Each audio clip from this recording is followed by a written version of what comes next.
தம் உருவாகி வந்தார், அன்பே தம் மொழியாக தந்தார், அன்பே தம் வழியாக நடந்தார், அன்பே தம் உருவாகி வந்தார், அன்பே தம் மொழியாக தந்தார், அன்பே தம் வழியாக நடந்தார்.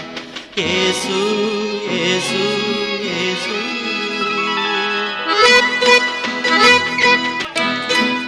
அறவாழ்வு நெறிமீறி அலைகின்ற மனிதன் அழுகின்ற பெரும் பாவம் புரிந்தார். அறவாழ்வு நெறிமீறி அலைகின்ற மனிதன் அழுகின்ற பெரும் பாவம் புரிந்தார். அது கண்டு பேரன்பு இறைவன் தம் மைந்தன் அருள் செய்ய மனுவேடம் கொண்டார்.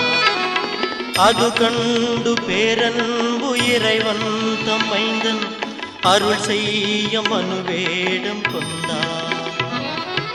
அன்பே தம் உருவாகி வந்தார், அன்பே தம் மொழியாக தந்தார், அன்பே தம் வழியாக நடந்தார். இயேசு இயேசு இயேசு.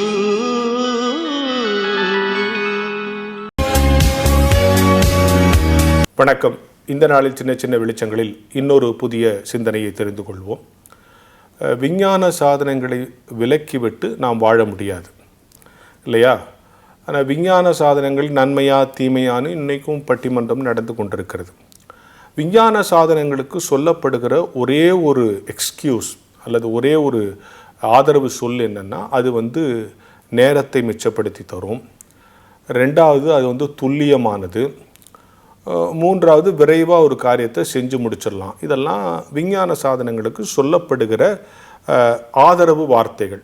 சரி, நம்ம வீட்டில் மிக்சி இருக்குது. ஏன் மிக்சி வாங்குகிறோம்? அதாவது அந்த மிக்சி வாங்கிட்டா சீக்கிரமாக சட்னி அரைச்சிடலாம், டைம் சேவ். சரியா? கிரைண்டர் இருக்குது. ஏன் கிரைண்டர் இருக்குது? சீக்கிரமாக மாவு அரைச்சிடலாம், இப்படி ஆட்ட முடியாது அந்த காலம் மாதிரி, டைம் சேவ். நம்ம பைக் வாங்குகிறோம். ஏன் பைக் வாங்குகிறோம்? சீக்கிரமாக வேலைக்கு போயிடலாம் இல்லையா? பஸ்ஸில் ஏறி ட்ரெயினில் ஏறி போக லேட்டானும் சீக்கிரமாக போயிடலாம், டைம் சேவ். ஃபோனே கூட டைம் சேவ்னு தான் சொன்னோம். ஒருத்தட்ட போய் ஒரு விஷயத்த சொல்கிறதுக்கு லெட்டர் போட்டது 2 நாள் சேர்க்கறதுக்குள்ளே நினச்ச அடுத்த நிமிஷத்தில் ஃபோன் பண்ணி இந்த விஷயம்னு சொல்லுவேன், டைம் சேவ். அப்போது விஞ்ஞான சாதனத்துக்கு அடிப்படையாக சொல்லப்படுகிற ஒரு பெரிய விஷயம் time save, time save, time save. சரி, இப்போ ஒரு கேள்வி. அப்படி சேவ் பண்ண டைமை நீங்கள் என்ன பண்ணீங்க? இவ்வளோ டைம் சேவ் பண்ணீங்களா? அப்போ எவ்வளோ டைம் மிச்சமாக இருக்கணும்? என்ன சிக்கல் தெரியுமா? என்ன ஆபத்து தெரியுமா? என்ன மிகப்பெரிய முரண்பாடு தெரியுமா? எந்த விஞ்ஞான சாதனத்தால் உங்கள் நேரத்தை எல்லாம் நீங்கள் மிச்சப்படுத்தினீர்களோ அதே நேரத்தை அதே விஞ்ஞான சாதனத்திடமே நீங்கள் செலவு செய்கிறீர்கள். சேவ் பண்ணுற டைமை பாதி நேரம் டிவி பார்க்குறான், பாதி நேரம் செல்லை பார்க்குறான். இந்த சாதனத்திலேருந்து டைமை மிச்சப்படுத்தி இந்த சாதனத்துக்கு கொடுத்துட்ருக்கோம். எனவே டைம் சேவுங்கிற ஆர்குமெண்ட்டே போயிடுச்சு இல்லையா? துல்லியம்னு சொன்னான். ரொம்ப என்னங்க கரெக்டாக சொல்லிவிடுங்க, துல்லியம்னு சொன்னான். அதெல்லாம் சொல்ல முடியாது. இன்றைக்கி யூடியூப்லேயும் வாட்ஸ்அப்லேயும் தவறான செய்திகள், பொய்யான செய்திகளும் வருது. எனவே துல்லியமானது நம்பகமானதுங்கிற ஆர்குமெண்ட்டும் போயிடுச்சு. அப்போது நாம் அதை நம்ம வீட்டு நாய் மாதிரி அதை பயன்படுத்தணும். அதை கொண்டு நம்ம பெட்ரூம் வரைக்கும் விட்டுட்டோம். இன்றைக்கி அதுதான் டைம். இப்போது என்ன ஆகிப்போச்சுன்னா, மனித வாழ்க்கையில் மிகப்பெரிய மாற்றம் உருவாகி இருக்கிறது. Sleeping time, eating time, studying time அப்படிங்கிற மாதிரி இப்போ என்ன ஆயிடுச்சு, ஸ்க்ரீனிங் டைம். ஒருத்தர் சொல்கிறார், நான் அந்த செல்ஃபோனில் ஸ்க்ரீன் பண்ணி இன்றைக்கி என்ன வந்துச்சுன்னு பார்க்குறதுக்குன்னு ஒரு டைம். ஒவ்வொரு நாளும் காலையில் ஒரு ப்ரஷ் பண்ணுறது, குளிக்கிறதாவது ஒரு முறை. ஆனால் இந்த செல்லை தடவுறது இருக்குது பார்த்தீங்களா, அது ஒரு நாளைக்கு பல முறை இல்லையா? காலையில் கொஞ்சம் நேரம் தடவுறோம், மத்தியானம் கொஞ்சம் நேரம் கிடைக்கும் போதெல்லாம் தடவுறோம். சில பேர் அந்த டிராஃபிக்கில் நிற்கும்போது, சிக்னலில் நிற்கும்போது 2 தடவை தடவுறோம். ஸ்க்ரீனிங் டைம் மனிதனுக்கு அதிகமாகிவிட்டது. இதுதான் இந்த விஞ்ஞான சாதனத்துடைய ஆபத்து. ஒரு அருமையான நபர் சொன்னார், அந்த காலத்தில் உட்காந்து திண்ணையில் உட்காந்து அப்படி வெத்தலையை தடவினான்னா ஊர் கதையெல்லாம் பேசுவானா. வெத்தலையை தடவிக்கிட்டே ஊர் கதையெல்லாம் பேசுவான். இன்றைக்கி வெத்தலை தடவதில்லை, அதுக்கு பதிலாக செல்லை தடவி ஊர் கதையெல்லாம் தெரிஞ்சுக்கிறான் அப்படின்னு சொன்னாங்க.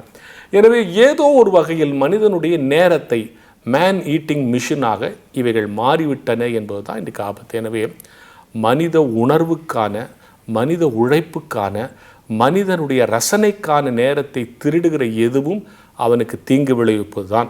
அப்படின்னா என்ன சார் செய்யறது? இதை விட்டுற முடியுமா? உங்கள் சின்ன சின்ன வெளிச்சமாக இருந்தாலும் சரி, உங்களோட பேசணும்னு இருந்தாலும் சரி, இந்த செல்ஃபோன் தானே. இந்த செல்ஃபோனை எங்கே வைக்க வேண்டும் என்று நாம் நமக்குள் ஒரு அளவுகோல் வைத்து கொள்ள வேண்டும் என்பதைத்தான் மீண்டும் மீண்டும். இவற்றை தவிர்க்க முடியாது, ஆனால் இவற்றை பயன்படுத்துவதில் ஒரு ஒழுங்கை நாம் பின்பற்றி மனித ஆற்றலை மேம்படுத்தி கொள்ள வேண்டும் என்கிற ஞான வெளிச்சத்தோடு இந்த நாளை தொடங்குவோம். அன்பான வான்மலர் நேயர்கள் அனைவருக்கும் இயேசு கிறிஸ்துவின் இனிய நாமத்தினாலே வாழ்த்துதல்களையும் ஸ்தோத்திரங்களையும் தெரிவித்துக் கொள்கிறேன். எல்லோரும் ரொம்ப மகிழ்ச்சியாக இருப்பீங்க அப்படின்னு நினைக்கிறேன். கால சூழ்நிலையின் நிமித்தமாக பரபரப்பான ஒரு சூழ்நிலையில் அடுத்தது என்ன என்று சொல்லி பல கேள்விகளோடு கூட ஒவ்வொரு நாளும் நாம் எழுகின்ற பொழுதும் இந்த பதத்தோடு நாம் ஆரம்பிக்கின்றோம். நாள் முடிகிற வரையிலும் பல கேள்விகளும் புரியாத இனங்களாய் நமக்குள் ஏற்படுத்துகிற குழப்பங்களும் உண்டு. என் வாழ்க்கையில் என்ன நடக்கிறதே என்று சொல்லி நாம் அறியாமல் இருக்கின்ற ஒரு சூழ்நிலைகளையும் நாம் பார்க்கின்றோம்.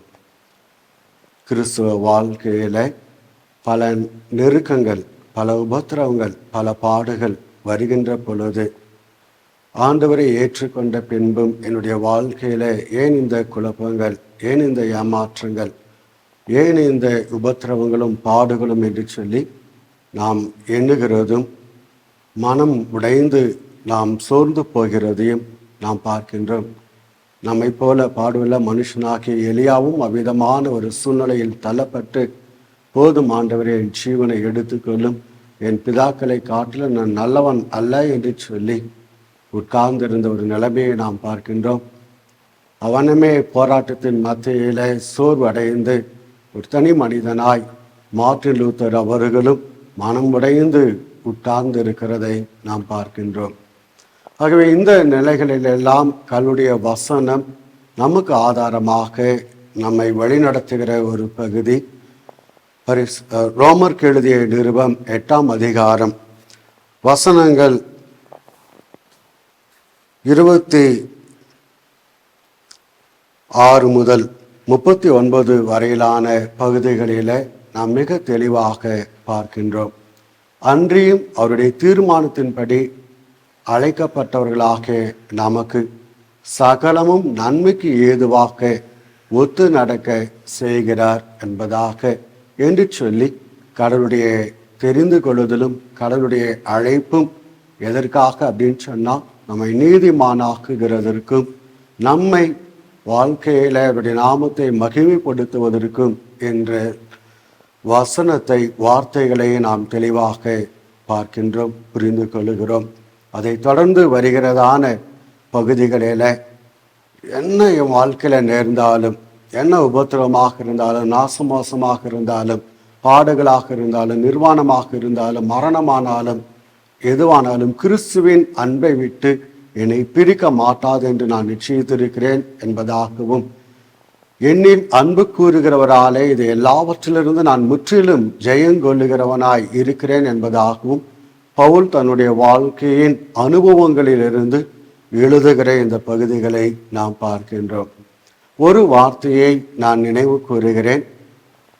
எரேமியா தீர்க்கதரிசன புஸ்தகத்தில் கடவுள் தமது மக்களை பார்த்து சொல்லுகிற ஒரு வார்த்தை, களிமண் குயவன் கையில் இருப்பதைப் போல நீங்கள் என்னுடைய கரத்தில் இருக்கிறீங்க என்று சொல்லி சொல்லுகிறதை நாம் பார்க்கின்றோம். இப்போ களிமண்ணை ஒரு உருவாக்க வேண்டும் என்று சொன்னால் ஏதேன் தோட்டத்தில் அந்த மண்ணை முதலாவது எந்த மண்ணில் செய்ய வேண்டும் என்பதாக நாம் தீர்மானிக்க வேண்டும். முன்குறித்தால் மாத்திரமே எல்லா மண்ணிலையும் நம்ம பொம்மையை செய்ய முடியாது. அதற்குரிய ஒரு மண்ணால் மாத்திரமே, வகையை உள்ள ஒரு மண்ணில் மாத்திரமே ஒரு உருவத்தை நாம் செய்ய முடியும். அதுதான் கரெக்டாக சரியானதாக இருக்க முடியும். இவை எல்லா மண்ணிலையும் நாம் எடுத்து எந்த ஒரு காரியத்தையும் செய்ய முடியாது. ஒவ்வொரு மண்ணுக்கும் ஒவ்வொரு தன்மை உண்டு. ஒரு ஓவியர் வரைகிறார் அப்படின்னு சொன்னால் எந்த பிளான் இல்லாமல், திட்டம் இல்லாமல் அவர் வரைய மாட்டார். ஒரு சிற்பியும் அவ்விதமாய் வரைய மாட்டார். மனதில் ஏற்கொண்டே அவர் ஒரு தீர்மானத்தை செய்திருப்பார், ஒரு திட்டத்தை வைத்திருப்பார். அந்த திட்டத்தின்படியே அதை வரையவும் அல்லது அதை செதுக்கவும் அவர்கள் தங்களை அர்ப்பணித்திருக்கிறார்கள். அதே போல கடவுள் நம்மை உருவாக்குவதற்கு நம்மை தெரிந்து கொண்டவரும் நம்மை அழைத்தவரும் நம்மை நீதிமான் ஆக்குகிறதற்கும் நம்மையில மகிமைப்படுகிறதற்கும் கடவுள் திட்டங்களை வைத்திருக்கிறார். அந்த திட்டம் நம்மால் சரியாய் விளங்கி கொள்ள முடியாது. ஆனால் ஒன்றை நாம் புரிந்து கொள்ள வேண்டும், சகலமும் நன்மைக்கு ஏதுவாக ஒத்து நடக்க செய்கிறார். 2 காரியங்களை இந்த சூழ்நிலைகளில நாம் புரிந்து கொள்கிறோம். அப்போ கடவுள் நன்மைக்கு ஏதுவாக தான் இந்த காரியங்களை அனுமதித்திருக்கிறார் அப்படின்னு சொன்னா என்ன நன்மை அப்படின்னா, ஒன்று என்னை உருவாக்குவதற்காக அல்லது என்னை தகுதிப்படுத்துவதற்காக அல்லது என்னை ஆயத்தப்படுத்துவதற்காக கடவுள் இந்த காரியங்களை அர்ப்பணித்திருக்கிறார். இந்த அழகான அனுபவங்களின் வழியாய் கடவுள் ஒவ்வொரு நாளும் ஒரு சிற்பியாய் அவர் என்ன விதமான ஒரு பாத்திரமாய் நம்மை வணைக்க சித்தம் கொண்டிருக்கிறாரோ அந்த பாத்திரமாய் ஒவ்வொரு நாளும் நம்மை செதுக்கி உருவாக்கி கொண்டிருக்கிறார். ஒருவேளை தவறு வருகிற பொழுது, நாம் உடைந்து போகிற பொழுதும் ஆண்டவர் நம்மை தூக்கி எறியாதபடிக்கு மீண்டும் ஒரு புது பாத்திரமாய் நம்மை உருவாக்கி கொண்டே தான் இருக்கிறார். இதில் அவருடைய அன்பை நம்ம பார்க்கிறோம், அவருடைய இரக்கத்தை நாம் பார்க்கிறோம், புரிந்து கொள்ளுகிறோம். ஆகவே அவருடைய அன்பு எந்த சூழ்நிலையிலும், இந்த எல்லா விதமான சூழ்நிலையை நாம் மேற்கொள்வதற்கும் ஜெயிப்பதற்கும் உதவி செய்கிறது. 2வது எதற்காக அப்படின்னு சொன்னால், நம்மை பதப்படுத்துகிறார், நம்மை பண்படுத்துகிறார். மண்ணை ஏன் போட்டு மிதிக்கிறாங்க அப்படின்னு சொன்னால், அது மிதிச்சாதான் சரியான ஒரு பதத்துக்கு வந்தாதான் அந்த பாத்திரம் குயவன் விரும்புவதை போல உருவாக்க முடியும். ஆகவே ஆண்டவர் நம்மை பயன்படுத்துவதற்காக, நம்மை உருவாக்குவதற்காக நம்மை பதப்படுத்துகிறார். களிம்புகள் நீங்க உங்களை சுத்திகரிப்பேன் என்று சொன்னவர். நமது வாழ்க்கையில, நமது சுபாவங்களில, நமது நிலைகளில் இருக்கிற தேவையில்லாத காரியங்களை நீக்கி நம்மை ஏற்புடைய ஒரு மண்ணாய் நம்மை பதப்படுத்துகிறார். ஆகவே நான் அனுபவிக்கிற எல்லா தீமைகளும் கூட என்னை உருவாக்குவதற்காக அல்லது என்னை பதப்படுத்துவதற்காக என்றுதான் என்று சொல்லி, இந்த வசனத்தின் அடிப்படையில் கடவுள் வைத்திருக்கிற விசுவாசத்தில் தொடர்ந்து நம்மை நிலைநிற்க நம்மை அர்ப்பணிப்போம். அன்றியும் அவருடைய தீர்மானத்தின்படி அழைக்கப்பட்டவர்களாக நமக்கு சகலம் நன்மைக்கு எதுவாக ஒத்து நடக்க செய்கிறார். ஆகவே என் வாழ்க்கையில என்ன கஷ்டம் வந்தாலும், ஏமாற்றம் வந்தாலும், தோல்வி வந்தாலும், நஷ்டம் வந்தாலும், கிறிஸ்துவின் அன்பை விட்டு என்னை பிரிக்க முடியாது. இதை என்னில் அன்பு கூறுகிறாலே இதை எல்லாத்தையும் நான் ஜெயித்து ஆண்டவருக்கு நான் சாட்சியாய் இந்த கிறிஸ்துவ வாழ்க்கையில நான் நிலைப்பேன் என்று சொல்லி நம்மை அர்ப்பணிப்போம். இவ்விதமான சாட்சியுள்ள ஜீவியத்தில் எல்லாம் வல்ல கடவுள் தமது தூய ஆவியானவரை கொண்டு நாம் ஒவ்வொருவருக்கும் துணை செய்வாராக. ஆமேன். ஜெபிப்போம். பரிசுத்தமுள்ள பிதாவே, கேட்ட முது வசனங்களுக்காக நன்றி செலுத்துகிறோம். எங்களை தெரிந்து கொண்டு எங்களை பேச்சுகளை அழைத்தவர், எங்களை பதப்படுத்தி எங்களை பயன்படுத்துகிற, எங்களை உருவாக்குகிற முது அன்புக்காய் ஸ்தோத்திரம். எங்களை நீதிமான்களாய் உருவாக்குகிற முது அன்புக்காய் ஸ்தோத்திரம். எல்லா சூழ்நிலைகளிலும் உண்மையில் வைத்திருக்கிற விசுவாசத்துல முது நாமத்தை எங்கள் வாழ்க்கையில் மகிமைப்படுத்துகிறதற்காய் ஸ்தோத்திரம். இந்த வார்த்தைகளை நாங்கள் சரியாய் புரிந்து கொண்டு எல்லா சூழ்நிலைகளிலும் நாங்கள் சந்திக்கிற எல்லா விதமான அனுபவங்களின் மத்தியிலேயும் எங்களில் அன்பு கூறுகிறவராலே நாங்கள் முற்றிலும் ஜெயங்கொள்ளவர்களாய் விளங்கிடவும், உமக்கென்று நாங்கள் சாட்சியாய் வாழ்ந்திடவும் கிருபை தாரும். இயேசுவின் பரிசுத்த நாமத்தில் கேட்கிறோம் நல்ல பிதாவே. ஆமேன். ஆண்டவராகிய இயேசு கிறிஸ்துவின் கிருபை, பிதாவின் அன்பு, தூய ஆவியானவரின் வழிநடத்துதல் நம் அனைவரோடும் இன்றும் மீண்டுமான சதாகாலம் நிலைத்திருந்து காப்பதாக. ஆமேன். வான்மலரின் புதிய முகவரி: கிறிஸ்டியன் மீடியா சென்டர், 105 பாந்தியன் சாலை, 2வது தளம், மியூசியம் எதிரில், எக்மோர், சென்னை 6008.